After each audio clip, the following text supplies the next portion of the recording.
ABV से है, संयोजक हैं, 2023 से शुरू किया और सांसे फाउंडेशन एनजीओ बनाई।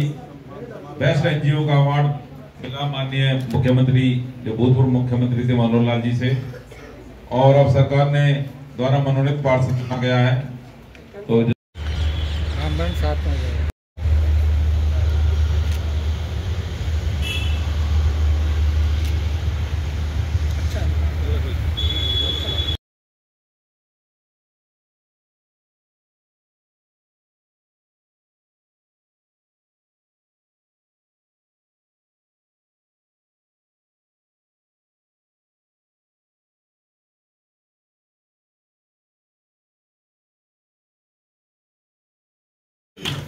ये कितनी बड़ी उदारता है।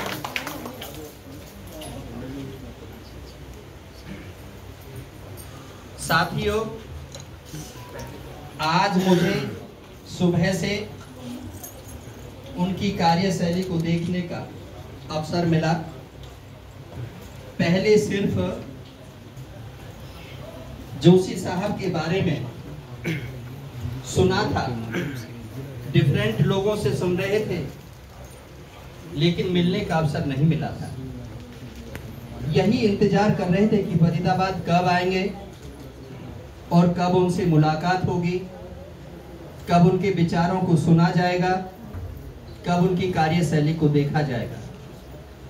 तो उनकी कार्यशैली को देख करके ऐसा लगा कि इस बार हरियाणा प्रदेश को एक बहुत सच्चे और अच्छे पवित्र मन के, बहुत ही कर्मठ और सुशील और सुयोग्य जनरल सेक्रेटरी मिले हैं। मैं on behalf of the red cross उनका बार बार स्वागत करता हूं, अभिनंदन करता हूं और धन्यवाद भी करता हूं कि सुबह से नॉन स्टॉप, एक पल भी नहीं, भोजन करते नहीं हैं, साधु हैं। एक बार जोरदार तालियों से, मतलब भोजन नहीं करते। वर्क इज वर्शिप, जो कृष्ण ने कहा था, उस पर चलते हैं कि मेरे से काम करा लो, ले चलो मुझे, ये जो मिल रहा है जलपान, इसी को पी करके, इसी को खा करके मैं जिंदा रह लूंगा। तो ये आपके लिए भी संदेश है और ये हमारा सौभाग्य है कि अथाह ज्ञान के भंडार हैं, संस्कृत के महाज्ञाता हैं। सुबह जब हमने संस्कृत की युक्तियां को सुना, क्योंकि इन सीटों पर संस्कृत के पढ़े हुए पंडित नहीं पहुंचते।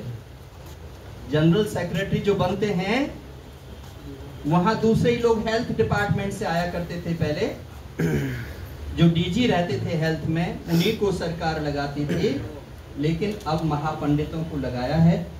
जाति से भी पंडित हैं, ज्ञान से भी पंडित हैं, धर्म से भी पंडित हैं। और सुबह जो भाषण दिया, गदगद हो गए हम तो। अब आप सुनोगे तो आपको पता चलेगा कि हम एक इंस्टीट्यूशन में बैठे हुए हैं। तो दोबारा से हम कहेंगे कि एक बार जोरदार करतल ध्वनि, ऊंची करतल ध्वनि से, आप उठाकर के करतल ध्वनि से स्वागत करें। ये रेड क्रॉस जिंदा है, चल पा रही है। तो मैं आप सभी का स्वागत करता हूं और मैं रेड क्रॉस सेक्रेटरी से अनुरोध करता हूं कि आज के मुख्य अतिथि महोदय का गुलदस्ता देकर के स्वागत किया जाए। और फोटो भाई सुंदर सुंदर लेते रहना कि इतिहास, मेरी पूनम बेटी पत्रकार है, ये सभी टीम के साथ बड़ा जो है, आप सभी पूजनीय, वंदनीय, प्रार्थनीय हैं। मैं आप सभी का जोरदार तालियों से स्वागत चाहता हूं और मैं स्वयं स्वागत करता हूं। दूसरा, इस कार्यक्रम की विधिवत शुरुआत करने के लिए, क्योंकि हमारे सर्वप्रथम सर जीन हेनरी ड्यूनांट हैं, जिनके बारे में आपने सुना होगा और जानते भी होंगे कि जब युद्ध चल रहा था दो देशों के बीच में, तो इन्होंने जब युद्ध को देखा, तो युद्ध को देख करके इन्होंने कहा कि घायल पड़े हुए हैं लोग, ना कोई पट्टी करने वाला है, ना कोई किसी का खून रोकने वाला है, सब डरे हुए हैं, सब बेमौत मारे जा रहे हैं, इसलिए इस पर काम करना चाहिए।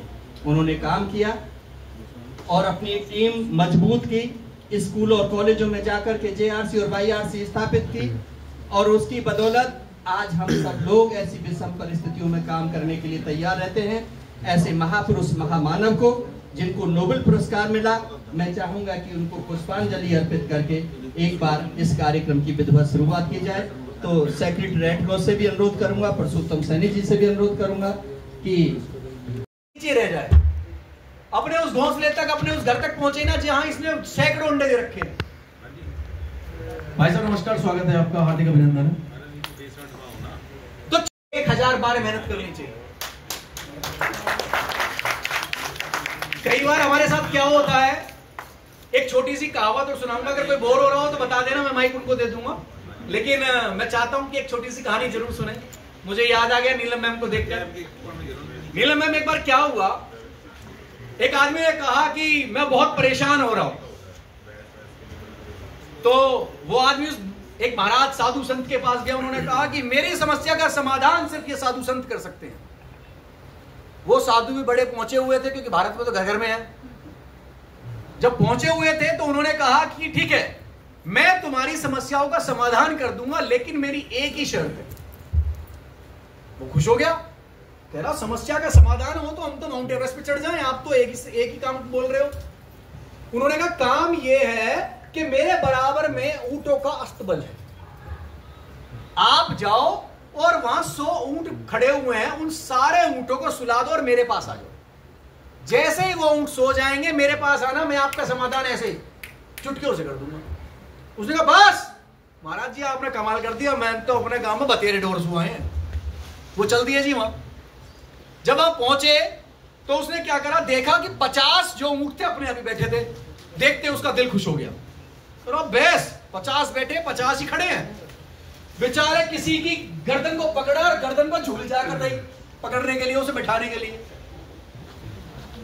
50 में से 30 ऐसे थे, 25 ऐसे थे जो उसकी जबरदस्ती करने से बैठ गए, लेकिन 50 में से जो 30 के बाद जो 20 बच गए, उनमें से ऐसे थे बहुत कोशिश कर ली, लेकिन ढीठ थे मेरे जैसे, जो बैठते ही नहीं है।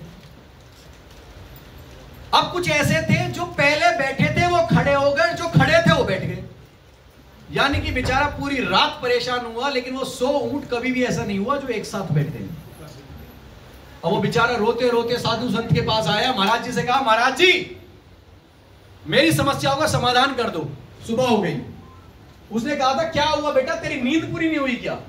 उसने कहा महाराज जी मैं 50 ऊंट, जब मैंने देखा कि 50 ऊंट बैठे हुए हैं, 30 ऊंटों को बैठाने की कोशिश करी, 20 ऊंट ढीठ थे बैठे रही, 10 अपने आप बैठ गए। वो सारी कहानी उसने ऐसी तेज उनको बता दी। उन्होंने कहा यही तो है समाधान, यही है हमारा जीवन, जहां हमारी जीवन के चारों चक्र के अंदर इस परिचर्चा में केवल 100 के 100 बीमारियां हैं, 100 समस्याएं हमारे इर्द गिर्द घूम रही हैं, वाइफ्स के दौरान हमें पकड़ती रहती है। 50 समस्याएं ऐसी हैं जो समय आने पे अपने आप ही बंद हो जाती हैं। 30 समस्याएं ऐसी हैं जिन्हें हम अपने प्रयास से, मेहनत से बंद करते हैं। 10 समस्याएं ऐसी हैं जो समय आने पे बंद होती हैं, और 10 ऐसी हैं जो जीवन भर बंद नहीं होंगी। तो हमें किसी भी, कहते ना कि किसी भी चीज को अगर पाना है तो शिद्दत से पाना है, उसके लिए मेहनत करनी है। अगर दुखी होना है तो परमात्मा से कहना है कि हाँ, कि मेरा दुख इतना बड़ा है कि केवल तू ही इसका निवारण कर सकता है। और अगर ज्यादा खुश है तो अपनी उस खुशी को थाम के रखना है। कई बार आपने देखा होगा खुशी इतनी हो जाती है, आदमी खुशी के गम में पागल हो जाता है। इसीलिए आप, मेरा तो कहना सिर्फ इतना है, समाज सेवा के बहुत सारे आयाम, मैं तो बच्चा हूं, छोटी सी तिल बराबर मेरी उम्र है, पके हुए चने बहुत सारे मेरे सामने बैठे हुए हैं, जिन्होंने मेरे जैसे बहुत सारे बच्चों को एक नई दिशा, नया आयाम स्थापित करने में मदद की है। कहते सेवन करना हो तो क्या भाई वट वृक्ष का करना, अगर सेवन करना है जिंदगी में तो कभी बड़े वट वृक्ष जैसा करना। बड़ा वट वृक्ष कौन? पुरुषोत्तम सैनी जैसे सर, पूनम बहन जैसी, या और जैसी नीलम मैम बैठी हुई है, बहुत सारे भाई बैठे हुए हैं मेरे। क्यों? उनके पीछे एक ही रीजन है। अगर आप किसी बड़े वृक्ष के साथ जड़े रहते हैं तो पतझड़ के मौसम में जब उसके पत्ते झड़ जाते हैं, उनके तने, उनकी शाखाएं इतनी मजबूत होती है कि आपको छाया देने का काम करती है। आज हमें देखना है कि हमारा एनवायरनमेंट क्या, हमारा कल्चर क्या, हमें देखना है हमारे बच्चों का एनवायरनमेंट क्या, उनका कल्चर क्या, किसके साथ रहते हैं। अगर आप गलत दिशा में रह रहे हैं, गलत लोगों के संगत में रह रहे हैं, तो कहां से आपको उन्नति मिलेगी? आपको सबसे पहले अपना एनवायरनमेंट चेंज करना है, कल्चर चेंज करना है। आप 10 दिन समाज सेवियों के साथ बैठना स्टार्ट कर दो, अरे सपने भी समाज सेवा करते हुए नजर आओगे। दिन भर पापियों के साथ घूमोगे, दुराचारियों के साथ घूमोगे, दुष्टों के साथ घूमोगे, आलतू फालतू बातें करोगे, तो रात को भी सपने में वही बात आनी है। जैसा करोगे वैसा ही भरोगे। नित्य कर्म जीवन सेवा वही है जो हमारे साथ चल रही है। रेड क्रॉस एक इतना बड़ा आयाम है। 2005 में मैं रेड क्रॉस से जुड़ा, क्योंकि हमारे कॉलेज में स्टार्टिंग में 2005 में रेड क्रॉस आई, तो हम कॉलेज में आते के साथ ही जुड़ गए थे। फर्स्ट ईयर था।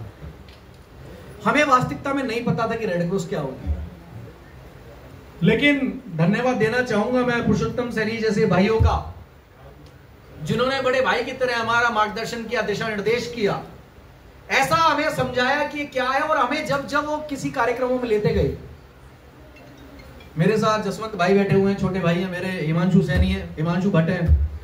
जब भी हम ऐसे कार्यक्रमों में इनके साथ गए तो मुझे लगा कि वास्तविकता में तू चल, ये सब लोग तेरे साथ हैं। कोई आगे नहीं, कोई पीछे नहीं, कोई बड़ा नहीं, कोई छोटा नहीं। क्या होता है बड़ा, क्या होता है छोटा, कोई मुझे बताए तो सही। इस दुनिया में अगर कुछ बड़ा है तो केवल एक ही चीज है, वो है कर्म। इंसान का केवल कर्म बड़ा होना चाहिए। अगर महान बनता है, अगर हिसाब होना है तो सिर्फ कर्मों का होना, बाकी किसी का नहीं होना। कोरोना नाम की जब बीमारी आई तो लोगों को पता लग गया कि कोई जान पहचान काम नहीं आता। क्या काम आ रहा था? केवल कर्म। नीलम मैम प्लीज एक बार अस्पताल में फोन कर दो, नीलम मैम प्लीज वेंटिलेटर के लिए फोन कर दो, हिमांशु भाई एक बार राशन के लिए फोन कर दो, जसवंत भाई एक बार पुरुषोत्तम सैनी जी से कह दो राशन भिजवा देंगे। ये सहयोग हो रहा था कर्म का। अगर हम कर्म के साथ जुड़े हुए हैं तो मेरा आपको भरोसा है कि जीवन में कभी कोई मात नहीं खाएगा, हमेशा आगे बढ़ते रहेंगे। हां, यह भारतवर्ष महान क्यों है? यह भारतवर्ष इसलिए महान है क्योंकि किसी ने कहा था, एक कहानी सुनाई थी गुड़िया, आप लोगों को पता होगी, स्कूलों में आप लोगों ने सुनी होगी, कि एक कछुए की और खरगोश की रेस हुई थी। उसमें खरगोश जीत गया। ऐसा ही था? गलत, खरगोश नहीं जीता था, कछुआ जीता। मैं यही देख रहा था कितना सुन रहे हो आप। उस रेस में कछुआ जीत गया था, है ना? क्यों? क्योंकि वो कंपटीशन का एज था। भाइयों, आप एक चीज मान के चलो, अगर हम देखो ये देश कंपटीशन का है ना, हर आदमी आगे बढ़ना चाह रहा है आज की डेट में। किसी की छाती पे पैर रख के भी चढ़ जाएगा, किसी के सर पे पैर रख के चढ़ जाएगा, किसी को यूज करके चढ़ जाएगा, लेकिन क्या नहीं करेगा?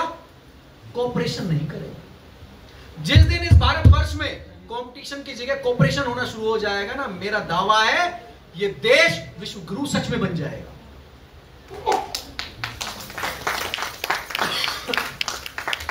हम लोग आज जा रहे हैं भाई, अगर मुझे कुछ नहीं आता तो मेरा फर्ज बनता है कि मैं हिमांशु से कहूं, मैं हिमांशु भाई ये शीट कैसे तैयार होती है बताओ ना, हिमांशु भाई संस्था कैसे खुलती है बताओ ना, हिमांशु भाई रेड क्रॉस क्या करता है बताओ ना। आज हम क्या नहीं करते, हम अपने छोटों से या बड़ों से पूछते नहीं है शर्म के मारे। या क्यों पूछे? हमें वो उतार के रखना है सिर्फ साइड में, और कर्म और सेवा करनी है बस। बहुत सारे साथी हैं, मैं हमेशा एक चीज जरूर कहता हूं सर, अगर जिंदगी में कुछ सीखना है ना तो अपने साथी से जरूर सीखो। अगर हम अपने साथी से नहीं सीख सकते ना तो जीवन में कभी किसी से नहीं सीख सकते। एक आज छोटे बच्चे को खोके पे ले जाने वाला कौन है? जहां वो बीड़ी सिगरेट पीता है, उसका दोस्त। एक लड़की को कहीं घूमने जाना, पार्क में आज वो घूम रही है किसी के साथ, तो भी उसे ले जाने वाली कौन? उसकी सहेली। तो क्या है? कल्चर है, एक एनवायरमेंट है, एक उसका फ्रेंडशिप नेचर है। हमें क्या करना है? हमें सिर्फ वो फ्रेंडशिप नेचर अपने समाजसेवी साथियों के साथ बनाना है, सहयोग लेना है। भाई तुम क्या कर रहे हो? अच्छा वुमेन्स के लिए कपड़े सिलते हो, कैसे कैसे? अच्छा कपड़ा कहां से आता है? वहां से आता है। सिलाइयां कहां से आती हैं? अच्छा यहां से आती है। मशीनें? अच्छा जसवंत जी ने डोनेट की थी। अच्छा कहां पे चल रही है? मचगर में चल रही है। क्या सा चल रहा है? बहुत बढ़िया चल रहा है। मेरा खुलवा दोगे? अब शांत। उसे कहो कि हाँ खुलवा देंगे। तरीके बताओ।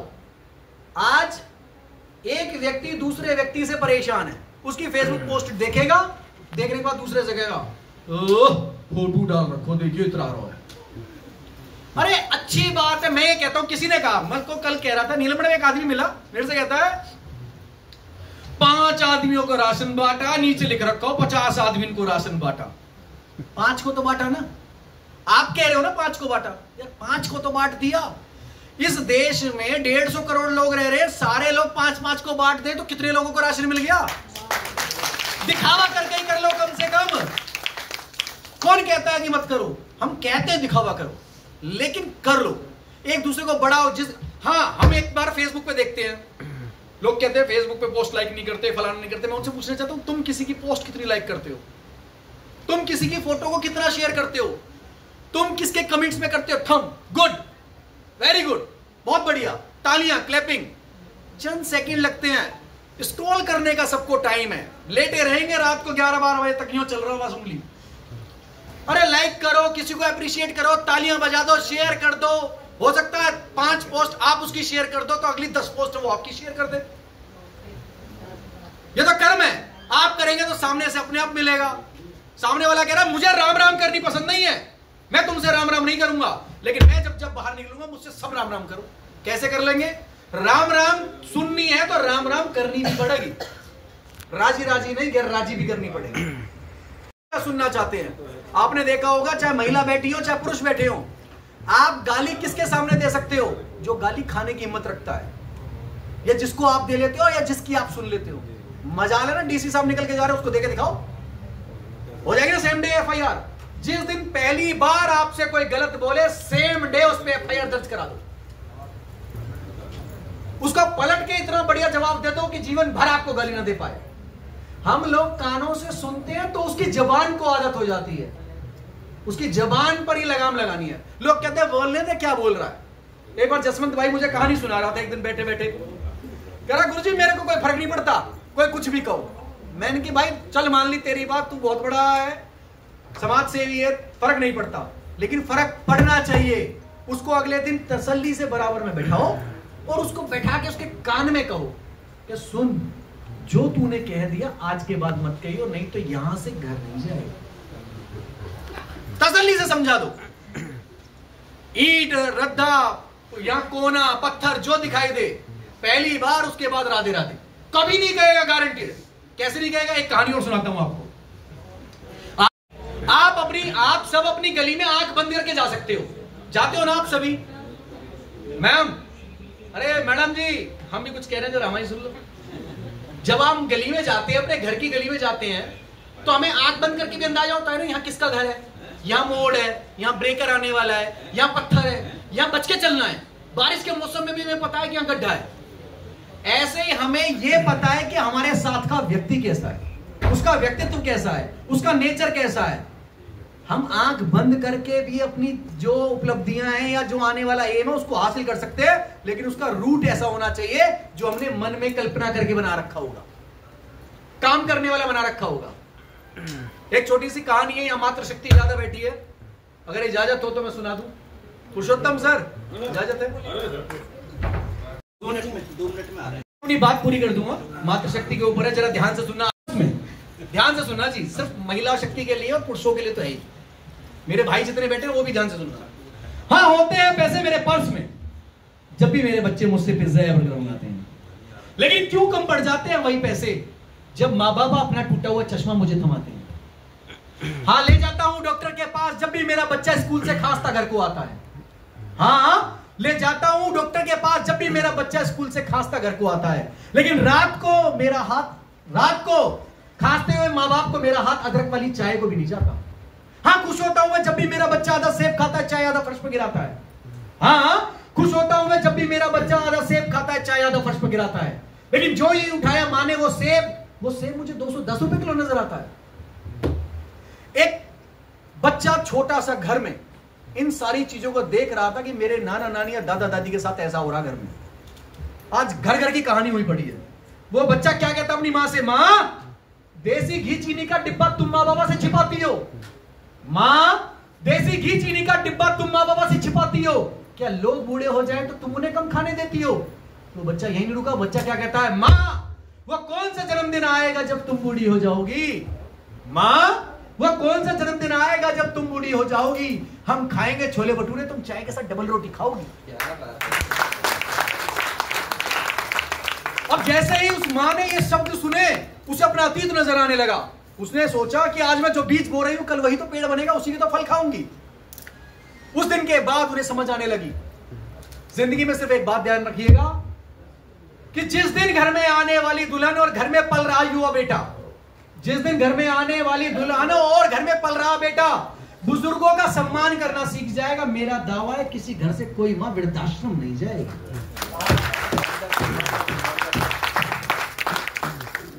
सरकार को होना नहीं चाहिए कि वृद्धाश्रम पे वृद्धाश्रम खोले। अरे वृद्धाश्रम बंद करवाओ, जरूरत ही नहीं है।